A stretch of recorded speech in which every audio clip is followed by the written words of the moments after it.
Liza Soberano takaw pansin sa pagrampa sa SAG Awards, pak na pak sa pagrampa.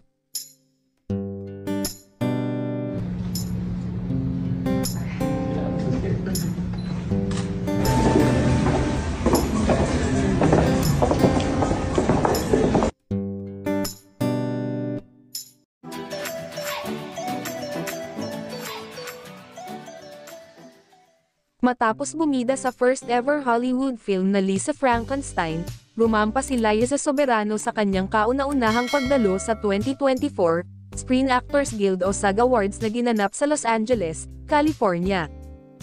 Pinagkaguluhan ng mga photographer si Liza Soberano, para siyang rumampa sa Fashion Week sa pagkakagulo ng photographer at ang iba ay tinatawag ang pangalan niya. Kaya lang sa halip na Liza with a long I ang tawag sa kanya, kaya ang tunog ay Liza.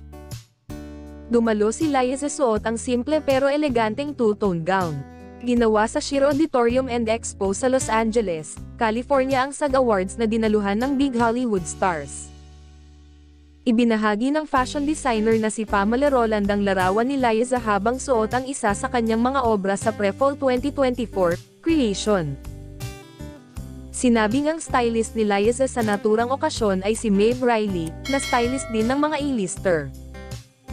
Binigyan talaga siya ng spotlight sa kanyang pagrampa hanggang sa kinukunan siya ng photos. Maraming fans at netizens naman ang super proud kay Liza dahil ayan na nga at unti-unti na niyang natutupad ang pangarap na maging isang Hollywood star. Kabilang si Liza sa mga bida sa Hollywood movie na Lisa Frankenstein, kasama si Catherine Newton. Umani ng papuri ang pagganap ni Liza bilang si Taffy. Waiting na tayong lahat sa mga susunod niyang ganap sa Hollywood, gaya ng susunod niyang pelikula at kung sino ang kanyang makakasama.